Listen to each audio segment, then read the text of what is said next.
अगला क्वेश्चन आता है, how does one explain the emission of electrons from a photo sensitive surface with the help of Einstein's photo electric equation.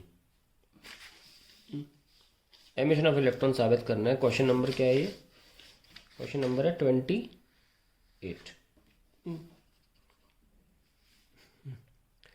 The Einstein's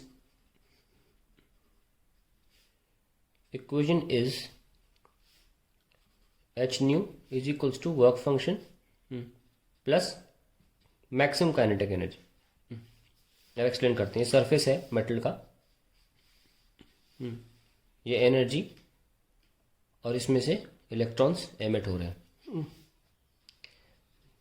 the energy photon is incident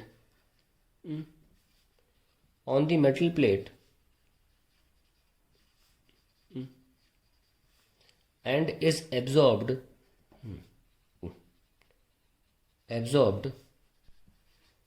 by an electron। पूरा का पूरा एक photon electron absorb कर लेता है।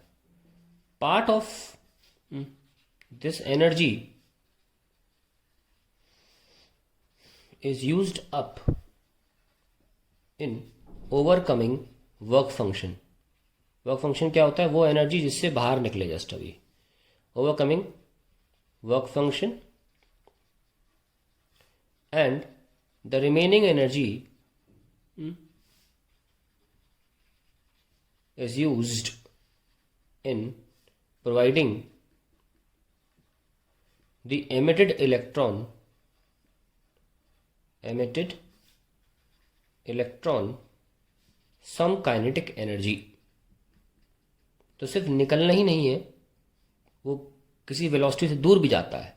तो इस energy के दो हिस्से होते हैं, एक वर्क फंक्शन और साथ में काइनेटिक एनर्जी मिलती है इलेक्ट्रॉन को दूर जाने के लिए, नहीं तो वापस चिपक जाएगा। क्योंकि जब प्लेट से इलेक्ट्रॉन बाहर निकलता है तो ये प्लेट पॉजिटिव हो जाती है, तो इलेक्ट्रॉन फिर से अट्रैक्ट होकर नीचे आ जाता है। ठीक है, तो अगर इलेक्ट्रॉन के पास एनर्जी होगी तो वो नीचे नहीं आएगा, वो दूर चला जाएगा, और ये जो अट्रैक्टिव फोर्स है ये इतना नहीं होगा कि उसको वापस बुला सके। तो इस एनर्जी के दो हिस्से होते हैं, ये आपके सामने लिख दिया। आगे बढ़ते हैं, लिख लेते हैं। The work function of aluminium is 4.2 electron volt. If two photons each of energy 2.5 electron volt are incident on the surface will the emission of electron takes place. Justify your answer. देखिए, aluminium का work function जो दे रखा है 4.2 electron volt है, यानी कि aluminium की थ्रेशोल्ड फ्रीक्वेंसी क्या है वो निकालते हैं। 4.2 electron volt divide by H. Exam में जल्दी सॉल्व करने के लिए इसे एच बाई ई लिख लें, ये ई को नीचे ले आए, और ये 4.2 अपॉन 4.14 10 की पावर -15 से जाना जाता है। ये वैल्यू एच बाई बड़ी फेमस वैल्यू है। इट इज़ 4.14 10 की पावर -15 इलेक्ट्रॉन वोल्ट सेकंड, ऐसे। एनीवेज तो आंसर आ जाता है अप्रॉक्सीमेटली, ये कितना लिखा हुआ है 1 मान लेते हैं, 10 की पावर +15 हर्ट्ज। ये थ्रेशोल्ड फ्रीक्वेंसी है। इतनी फ्रीक्वेंसी तो होगी तभी ये इलेक्ट्रॉन बाहर निकलेगा इस मटेरियल से। तो हम तो जानते हैं थ्रेशोल्ड फ्रीक्वेंसी से नीचे की फ्रीक्वेंसी पे इलेक्ट्रॉन नहीं निकलते। और हम कितने की दे रहे हैं? हम दे रहे हैं 2.5 electron volt, where as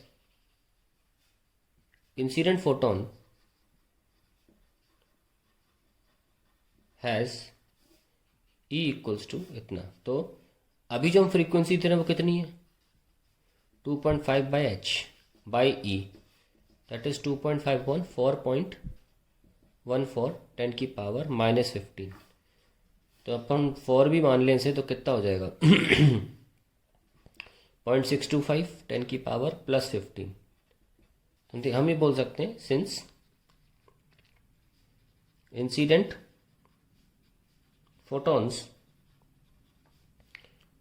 have frequency less than critical frequency या threshold frequency, emission cannot take place। तो ये जस्टिफिकेशन है इस आंसर का, emission cannot take place। ये बिल्कुल मत सोचिएगा कि दो फोटॉन्स आ रहे हैं 2.5 वाले, तो दो का मतलब 2.5 + 2.5 5 हो गया, 4.2 से ज़्यादा हो गया तो इलेक्ट्रॉन बाहर निकल आएगा। ऐसा नहीं हो सकता, क्योंकि पहली बात तो एक फोटोन एक इलेक्ट्रॉन एक फोटोन को एब्जॉर्ब करता है, दो को नहीं करता, दो को करके वो बाहर ही निकलेगा।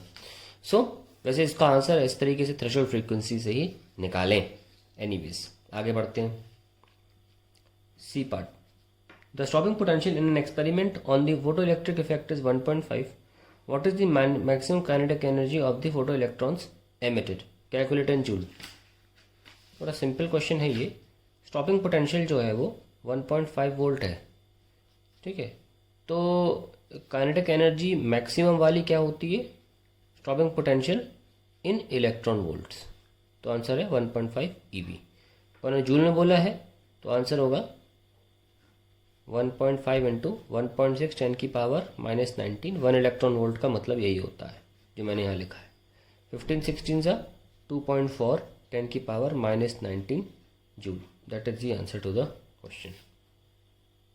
अब इसका और वाला पार्ट कर लेते हैं।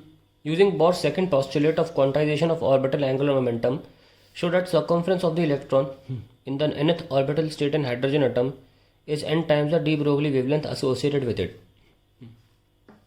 28 और पार्ट, वो कह रहे हैं कि बोर का सेकंड पोस्टुलेट इस्तेमाल करें जो कि होता है एंगुलर मोमेंटम इज NH/2π।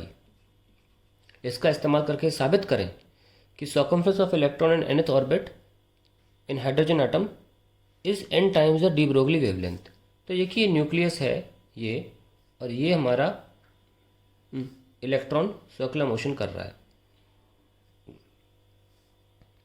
तो अगर मैं बात करूं Rn की, रेडियस मान लीजिए Rn है, तो सर्कमफ्रेंस क्या होगा 2π Rn।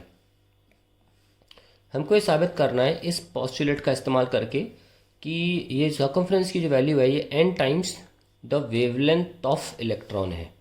हमको ये प्रूव करना है।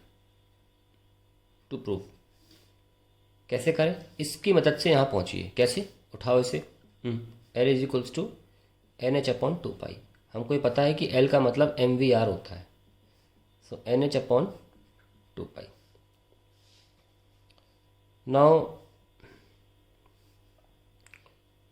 we can write 2πr is equals to NH/mv, है ना। नाउ डी ब्रोगली वेवलेंथ की फॉर्मूला क्या होता है, H/mv। That is the formula for D Broglie wavelength. इसको हम H/p भी लिखते हैं, ठीक है।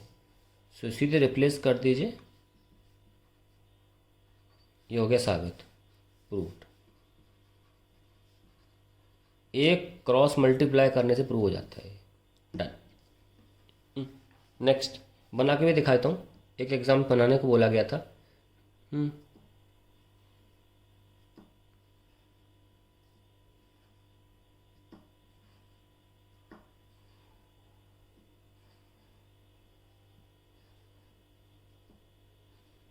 ये लीजिए, इस तरीके से होता है। कैसे काउंटिंग कैसे होती है वेवलेंथ की, एक वेवलेंथ है, ये दूसरी वेवलेंथ है ना, ये तीसरी, ये चौथी, ये पाँचवीं, छठी, सातवीं, आठवीं एंड 10वीं, सॉरी क्या बोल रहा हूँ, 9वीं, यानी कि 10 लेमडा हो गया ना। तो हमेशा integer multiple of lambda he circumference के बराबर होगा। That is what the proof is all about.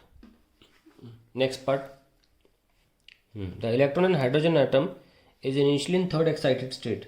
What is the maximum number of spectral lines which can be emitted when it finally moves to ground state? B part, number of spectral lines. Formula होता है इसका n into n minus 1/2, पे n is the energy level. तो यहाँ बोला क्या गया है, थर्ड एक्साइटेड स्टेट, तो n का मतलब क्या हुआ, 4। एक्साइटेड स्टेट में एक ऐड कर देना चाहिए तो एनर्जी लेवल आ जाती है। पुट करिए इसमें, 4 into 3 divide by 2 6। That is the answer to the question.